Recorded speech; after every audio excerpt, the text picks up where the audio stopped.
kino kyapeninze ne ku Honorable Rutamaguzi Samakula Nakaseka olunaku lwa jjo ekiro abatamanya ngamba ba SFC balese ekimotoka kirambe ekyamagye ne basalako amakage ne bamukonkona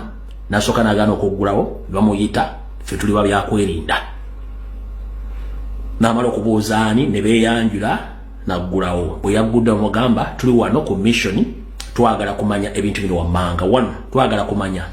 mukolagane bali mu protest vote twagala kumanya sente gwotereka sereza Kyagulanyi zakubisa campaign era mu protest vote mugenda kukola kimugenda kuzaakani muzaako kiki mugenda okuzaako omusajja yabagambye nze sirina kyemanyi kiri mbuuza mwonna kyemanyi kiri ekintu kimu ndi mbaka wa parliament agenda okwesimbawo mu constituency yange munsanze sirina kyemanyi ebisigadde byonna bwe mba mwina kyemwagala okukola enju yange essatu musobola gikebera kiro mulina enkya budde buke mulyoke mugikebere so kitali ekyo sirina buzibu then baade balemerako omutiisatiisa nabagamba no ndi member parliament muze makanga temufunye lukusa muli baddembo okukola kimukola mukimenya muli mubapenyi b'amateeka so musobola okudda enkere kati current tekikola ki tekiriiwo ekyo kitegeere bulungi nnyo ekyo kiwedde yabadde mu meeting eno lw'Sunday nti bakulietinge fear ne panic mu kampi ya Kyagulanyi bakwate bonna basigadde ku tiimu ye babateeke emida bweyamaze n'agamba if it is possible we must eliminate 3 or 4 of his trusted MPs to create more fear. Kuno kwe kuli Honorable Zaake Butebi Francis wonna woli stay alert. Kuliko Honorable Rutamaguzi Samakula stay alert. Gwa testinze korede omanyi. Kuliko Honorable Muwanga Kivumbi anytime from now kigozi wetegeke bajja kujonga bakisudde nga bwe nkyogedde kati. Bajja. Beti nambozo we mukono bakireke kijja katate gwe ekyo kirimu ennugu ya mweri wakati wa mwatene nonnoli omukazi ayisiga ebizigo ono Nyande Soferi yayise family ye n'ayitiramu ne Samu Kuteesa ne Salim Sali yabaddemu mu buntu ekyayisiza meeting eno bayise Museveni yayise meeting eno ye ng'omuntu Maibagamba eriso ly'omukulu wa Ddugala ewalaba ng'alina kyalaba naye mugenda kutya era mugenda kwewunya emitima ndowooza abadde bagobera social media mutandise okulya information eraga nti Museveni kennyini yali agobyeko Salimu Sale nga bakyali mu nsuko Museveni kennyini yali agobyeko Salimu Sale nga amaze okuwangula one Salimu Sale is a typical criminal a typical thief ngojja kumina nti babasiriza himself is a typical criminal, a typical thief. Omubbi yenyini. It is in a public archive. Ngojjako bino simanyi politics society. Ye ng'omuntu alina engalo empanvu, alina engalo zimulinga fooko. Ye mubbi. Ng'omuntu mubbi. Mubbi byadde nga bona mwana abba sukaali, omwana beefi b'ennyama, omwana abba ssente mbigali, omwana atwala buli kimu bafu. Ye ng'omuntu typically mubbi. Mu public archive information mweri sagala ogenti musazeeko omugambo mu public archive information mweri ye ng'omuntu naturally mubbi Munsiko Museveni yali amugobyeko n'okulwanya kuwedde yamugobako ng'era ali mu kubba ye ng'omuntu mubbi kati muwulire mwali mutuddekawo ne mwebuuza lwaki mu ddakiika ezasembyeyo ate Salonga Mulengejja ayagadde nnyo okufulumya information eringa erumbako Museveni ng'ayagala okudda ku saidi ya Kyagulanyi era mwali mwategera lwaki yamuyita Mmengo luli Kyagulanyi tasobola nkomuyita Mmengo kino kyama President yagenda Mmengo luli si yasaba ogendayo Gamulengejja n'akabinja ke kasaba Kyagulanyi ogendayo Nchidamu President asaba ko genda mekuba ali abesonwa Gamulengejja ye yayita president ngali na kyayagala kyekiruwa ekisooka Gamulengejja njukira mbaga nti boogera bulungi ne Salimu Sale Janet nani balina kye baamutuma ne mu kusooka basooka kunoonya simu ya Jole Ssenyonyi simu ya siye muntu amalaga kwata simu era tomupankira akoto mukubirisa obwo no bobata kumanyi wata kutamalaka kwata simu nga baagala kuyita mu Jole Ssenyonyi bamubulwa kati ne bagamba tukoze tya kati kwe kusindika Saloga Mulengejja atandika okwesiiza akazigo ku Kyagulanyi Mulagenti akola ki amwagala kati namuyite Mengo era ne munkuuka bakuba ennyimba ze zibadde zitunda enkuuka ne wankubadde yafulopinga kati ebigambo byabadde ayogera n'okweseetinga nga ali ku sayidi y'abantu kyali kitiya wuliriza mu meeting yatula ku Sunday mu refugee camp Nakasero eni yakulirwamu Nyandwe kennyini ku Sunday yali Musalimu Sale yali Musamu Kuteesa Muhoozi Janet n'abaana ba Museveni bonna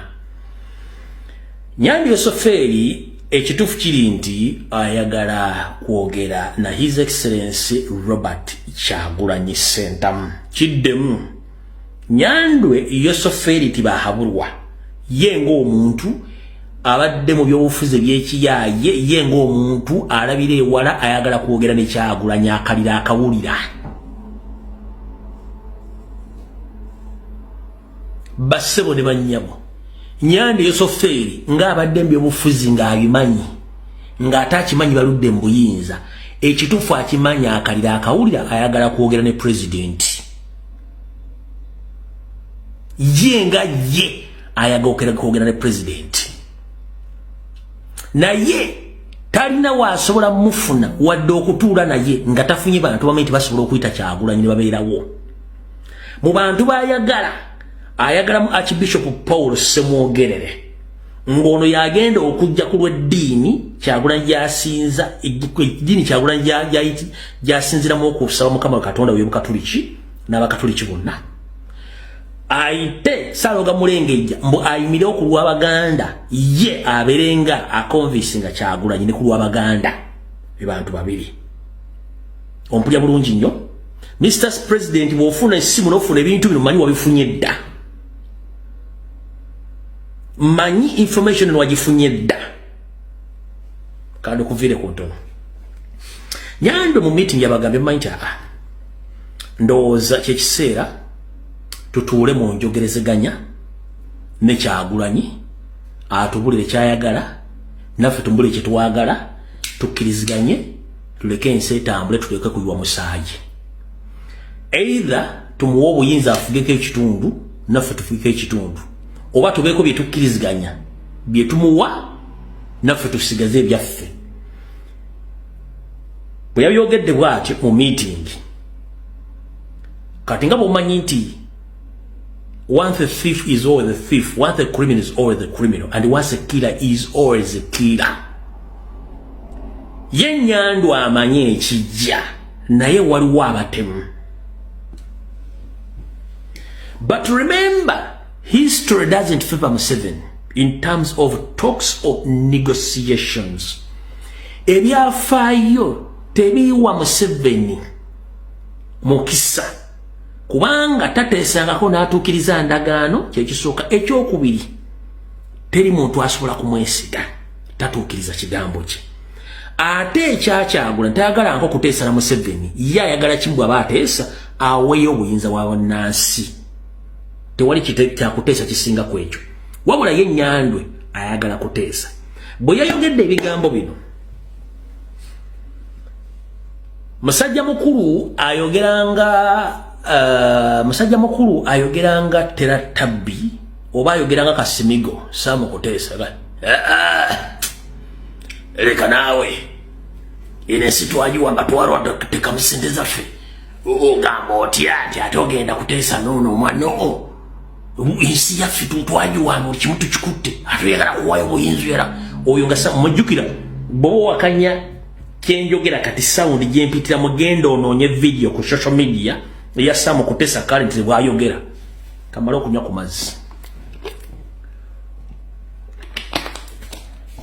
kwali kuno bonna kwe bali kyenjogedde mu sound gyenfulumiza genda onoonye sound tune oba soundtrack ya Samu Kuteesa bwayogera exactly nga bwenjogedde bwayogera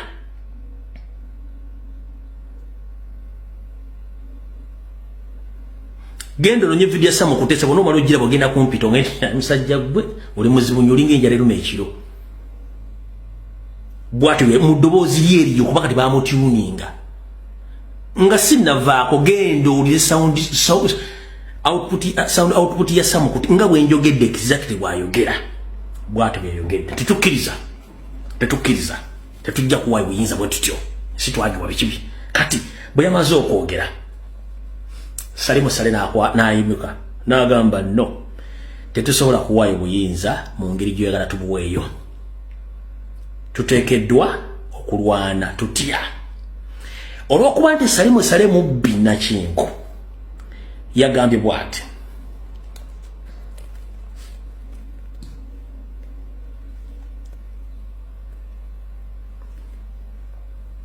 tetusobola kugabana buyinza dde okuteesa ne Kyagulanyi era tusobola kuwa buyinza mu mirembe kye tulina okukola kiri ekintu kimu nti kyekiruwa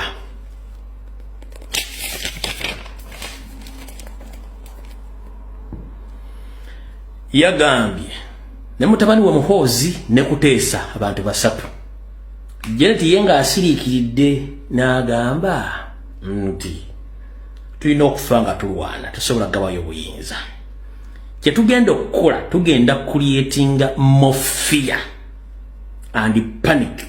into Bobi Wine in his camp and his some trusted comrades or leaders yagambye tusobola kuwayo buyinza kye tusobola okukola kati tugenda kuteekawo okutya mu kampu yakyo ne kennyini tumwongeremu okutya mu kampu ye tumumalemu amaanyi bamugamba kikyotegeeza nti wano tuddemu tukole kye twakola ekalangala tiimu yonna esigaddeyo tugiyole lumu ye security alert jenkedde batera ku macha ebaddemu ka screenshot wambadde ku page yanga bagimontalinze ku macha nnyo ye screenshot jembatereddeyo ku macha eyo yabadde mu meeting eno Sunday nti bakuliyetinge fear ne panic mu kampi ya Kyagulanyi bakwate bonna basigadde ku tiimu ye babateeke mida bweyamaze n'agamba if it is possible we must eliminate 3 or 4 of his trusted MPs to create more fear kuno kwe kuli honorable Zaake Butebi Francis wonna woli stay alert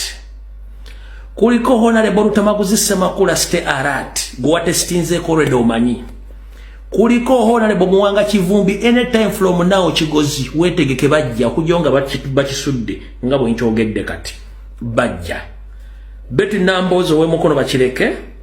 kijja katate gwe ekyo kirimu ennugu ya mweri wakati wa mwate ne nonoli omukazi ayisige bizigo ono bindako aliruddawa gwate ya Namboze eya mweri kwono eyalabidde nti ali ku mukolo najjo n'ebizigo ne yeesiga maaso ku mukolo kani imagine ono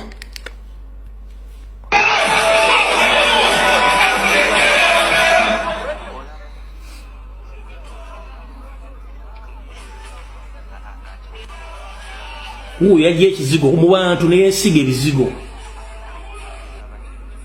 ogira yaje ebizigo ne yeesiga mu bantu nkakuddiremu n'akwata bizigo bulungi nnyo bizigo mu bantu ne yeesiga mu bantu bizigo kuba kyamanyidde ekyo okwesiga ebizigo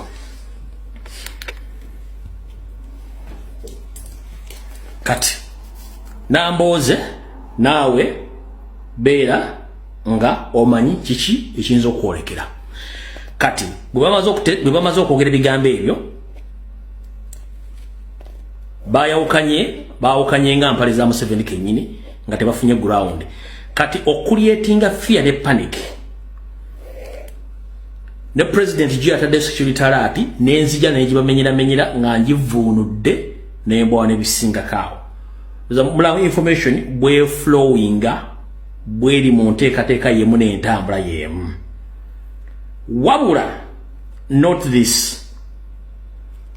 ndi kulaivu kuno president ali safe atambula adda e Kampala amanye nchi byagenda okukola nchi byalino byagenda okukola ensonga nti bagenzo kubala olugendo wabadde okutuuka gy'addayina okugenda okuba campaign ng'ayinza otuukayo nga kikeerezi nnyo ate mu kutuukayo kikeerezi nnyo already badde baseetinzeeyo dda akanyeebwa oba akatego nga baagala mukolerayo kikyamu agenza okubalamu essaawa okuva wabadde ogenda otuuka kulaale nga kijja mwetwalisa essaawa endala nnya ate ng'obudde batabulina n'asalawo akite adde Kampala n'akomawo era ali mu kkuba atambula adda Kampala naye ng'ali safe talina buzibu so yina abadde abuuza president is safe moving back to Kampala then enkya lunaku lwakuba masimu mukitegedde bulungi nnyo ku nsonga eyo owulira nebata option eyokusatu era mbadde maze gibagamba nti bakwate ttiimu ya president yonna esigadde nga baakola ki bwe baakola ekalangala ye meeting bwete bweyabadde naye nga Nyandwe ng'omuntu is sensing something smelling era amanya ekijja but unfortunately omukulu owulira okuba nti yakula mubbi nono ayogera nga terattabbi oba ayogera nga kasimigo tujja kuwayo oyinza kyetwakirwane tusobola kivaamu bwe tutyo no we must fight until to the end yoyo bwatyo bwe badde ayogera Sam Kuteesa kati now bannayuganda mwena mumanyi kyetwagala kiri ekintu kimu kyekiriwa twagala change although bajje n'abasinga obungi bafulumiza abaana baabwe bannabyabusuuzi bannabyabufuzi bonna bafulumiza abaana baabwe bana bantu still we can get them Kayanja Muhanga koja muhozi je baleko n'abaana bafulumiza sebo abaana abasangwe masoli family eri masoli nayo gifulumizo giddusiza eno muwamba abaana bambatta kai ojja kitegeera ngensi emaze okutegeera so kati kyo mukitegedde bulungi mu meeting yabadde mugitegedde bulungi nnyo ekyo mukitegedde kati katuddeko wano